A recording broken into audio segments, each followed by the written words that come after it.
തിരുവിഷ്ട ministries daily ബിഡിലേക്ക് സ്വാഗതം. 2020 December 16. സാർവത്രിക സഭ വിശുദ്ധ ബലിമധ്യേ പ്രഘോഷിക്കുന്ന തിരുവചനങ്ങൾ. യെശയ്യാ പ്രവചനം 45 അധ്യായം 6 മുതൽ 8 വരെയും 18 21 മുതൽ 25 വരെ. വിശുദ്ധ ലൂക്കാസ് സുവിശേഷം 7 അധ്യായം 18 മുതൽ 23 വരെ തിരുവചനങ്ങൾ. ഏറ്റവും പ്രിയപ്പെട്ടവരെ, കൃപയും സമാധാനം നമ്മോടുകൂടെ. ആരാണ് യഥാർത്ഥത്തിൽ ഭാഗ്യം അനുഭവിക്കുന്നവർ? ക്രിസ്തു സുവിശേഷത്തിൽ പറയുന്നു, എന്നിൽ ഇടർച്ച തോന്നാത്തവൻ ഭാഗ്യവാൻ. നാം എത്രത്തോളം അറിവുള്ളവരാണെന്നുള്ളതോ എത്രത്തോളം ബോധ്യതലങ്ങളിൽ ഉയർന്നവരാണെന്നുള്ളതോ അല്ല, ഇടർച്ച തോന്നാതിരിക്കണം. എപ്പോഴാണ് സാധാരണഗതിയിൽ ഇടർച്ച തോന്നുക? ജീവിത പ്രതിസന്ധികൾ ഉണ്ടാകുമ്പോഴാണ്. ജീവിതം ഒരു യാഗാർപ്പണമായി മാറേണ്ടിടങ്ങളിൽ വെച്ചാണ് നമുക്ക് നാം നടക്കുന്ന വഴിയെക്കുറിച്ച് അസ്വസ്ഥതയുണ്ടാകുക. ക്രിസ്തുവിലാണ് എന്ന് സൗഭാഗ്യങ്ങളുടെ സമയത്ത്, സന്തോഷങ്ങളുടെ സമയത്ത് ഏറ്റുപറയാൻ നമുക്ക് ബുദ്ധിമുട്ടില്ല. ഒരു തിരുനാളാഘോഷത്തിൽ പങ്കെടുക്കുമ്പോൾ സന്തോഷമില്ലല്ലോ ജീവിതത്തിലെ വേദനാകരമായൊരവസ്ഥയിലൂടെ കടന്നു പോകുമ്പോൾ. എപ്പോഴാണ് ക്രിസ്തുവിന് ഹൃദയം കൊണ്ട് അങ്ങനെ അംഗീകരിക്കേണ്ടത്?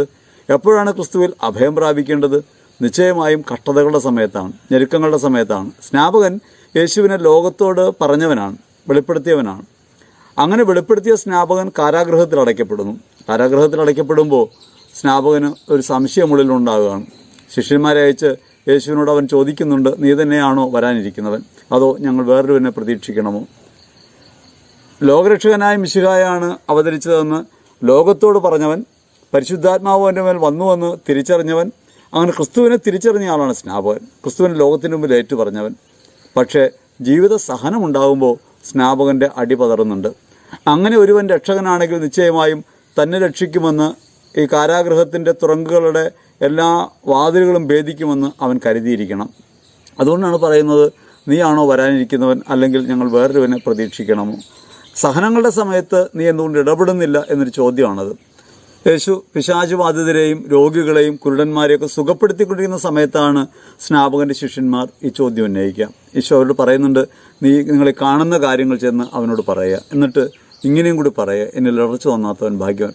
ഒരുപക്ഷെ ഈ വചനം ഇന്ന് നമ്മുടെ ജീവിതത്തിൽ വളരെയധികം അർത്ഥമുള്ളതാണ്, പ്രായോഗികതയുള്ളതാണ്. എപ്പോഴാണ് നമുക്ക് ക്രിസ്തുവിൽ ഇടർച്ച തോന്നുന്നത്? കഷ്ടതയുടെ സമയത്താണ്.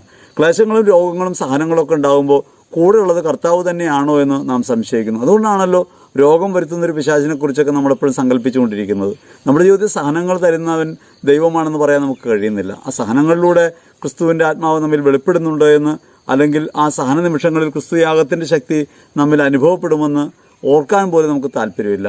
നാം ജീവിക്കുന്ന ജീവിത ചുറ്റുപാടിൽ സഹനങ്ങളുണ്ടാകുമ്പോൾ, തകർച്ചകളുണ്ടാകുമ്പോൾ, വീഴ്ചകളുണ്ടാകുമ്പോൾ, അപമാനമുണ്ടാകുമ്പോൾ, കുറ്റപ്പെടുത്തലുണ്ടാകുമ്പോൾ, വിധികളുണ്ടാകുമ്പോൾ, പീഡനങ്ങളുണ്ടാകുമ്പോൾ ക്രിസ്തുവാണ് ഈ അനുഭവതലത്തിലേക്ക് നമ്മെ നയിക്കുന്നതെന്നും ഇതിലൂടെയാണ് ക്രിസ്തുവിനെ വെളിപ്പെടുത്താൻ കഴിയുക എന്നുള്ള പരമാർത്ഥം നമ്മൾ മറന്നുപോകും. അങ്ങനെ ഭാഗ്യപ്പെട്ടവരായി വിളിക്കപ്പെട്ട നമ്മൾ ഭാഗ്യഹീനരായി പലപ്പോഴും മാറുന്നുണ്ട്.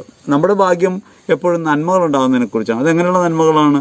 സ്വാഭാവികമായും പ്രയത്നത്തിലൂടെ അല്ലാണ്ട് പണം ഉണ്ടാകുമ്പോൾ, പരീക്ഷ എഴുതാതെ പാസ്സാകുമ്പോൾ, അത്ഭുതകരമായ വിടുതലും സൗഖ്യം അനുഭവപ്പെടുമ്പോൾ, മരുന്ന് കഴിക്കാതെ തന്നെ സുഖപ്പെട്ടാൽ ഭാഗ്യവാൻ. മരുന്ന് കഴിച്ച് കഷ്ടപ്പെട്ടൊക്കെയാണ് സുഖപ്പെടുന്നതെങ്കിൽ ഭാഗ്യം കെട്ടവർ. യഥാർത്ഥത്തിൽ നമ്മുടെ ജീവിതത്തിലുണ്ടാകുന്ന തകർച്ചകളുടെ നിമിഷങ്ങൾക്കകത്ത് ക്രിസ്തുവിൻ്റെ മുഖം തെളിഞ്ഞു കാണാൻ എത്രത്തോളം ഹൃദയം കൊണ്ടാകുന്നുണ്ടോ അതാണ് ഏറ്റവും ഭാഗ്യപ്പെട്ട അവസ്ഥ. ജീവിത സഹനങ്ങളെ തള്ളി നീക്കാതെ അതിനകത്ത് വിരിയുന്ന ക്രിസ്തുവിൻ്റെ പീഡാനുഭവങ്ങളെ തിരിച്ചറിഞ്ഞ് സ്വീകരിക്കാൻ കഴിയുമെങ്കിൽ ജീവിത സഹനങ്ങൾ അർത്ഥമുള്ളതാകും, നാം ഭാഗ്യപ്പെട്ടവരായിട്ട് മാറും.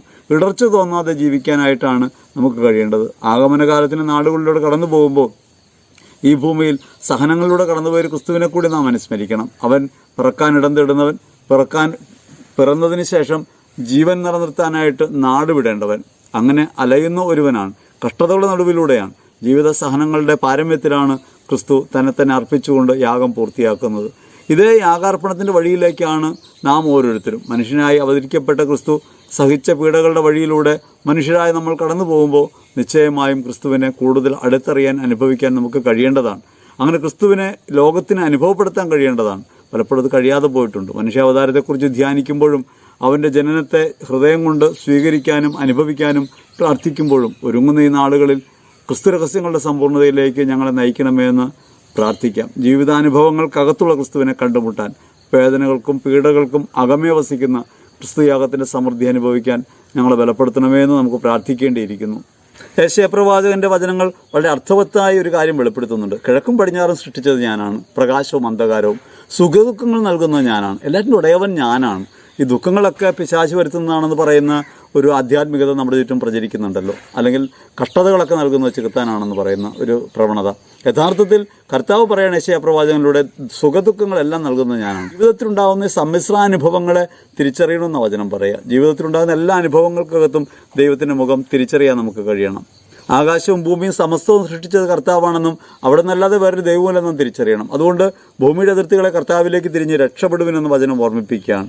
നമ്മൾ തിരിച്ചറിയേണ്ടത് കർത്താവിലെ എല്ലാ മുട്ടും കർത്താവിൻ്റെ മുമ്പിൽ മടങ്ങും, എല്ലാ നാവുകളും അവിടുത്തെ മഹത്വം ഏറ്റുപറയും.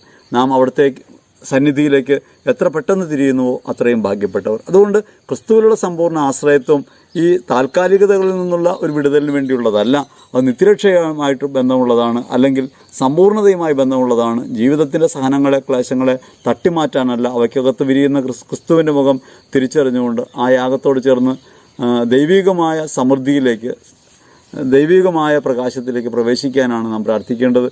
പ്രത്യേകിച്ച് ഈ ആഗമനകാലത്തിൻ്റെ നാളുകളിൽ ക്രിസ്തു മനുഷ്യനായി ഭൂമിയിൽ അവതരിച്ചതിനെക്കുറിച്ച് ഓർക്കാനും വീണ്ടും അവിടുത്തെ ആഗമനത്തെ പ്രതീക്ഷിക്കാനും നാം ഒരുങ്ങുന്ന ഈ നാളുകളിൽ ജീവിത സഹനത്തിൻ്റെ മേഖലകളെ മുഴുവൻ ക്രിസ്തുവിൻ്റെ ജീവിതത്തോട് ചേർത്ത് വെച്ച് അനുഭവിക്കാൻ, മനുഷ്യാവതാരത്തിൻ്റെ സമ്പൂർണ്ണതയായ ക്രിസ്തുവിനെ ജീവിതാനുഭവമായി തിരിച്ചറിഞ്ഞ് ജീവിക്കാൻ ഞങ്ങളെ ബലപ്പെടുത്തണമേ എന്ന് ഹൃദയപൂർവ്വം പ്രാർത്ഥിക്കാം. ദൈവം നമ്മെ അനുഗ്രഹിക്കട്ടെ. ആമേൻ.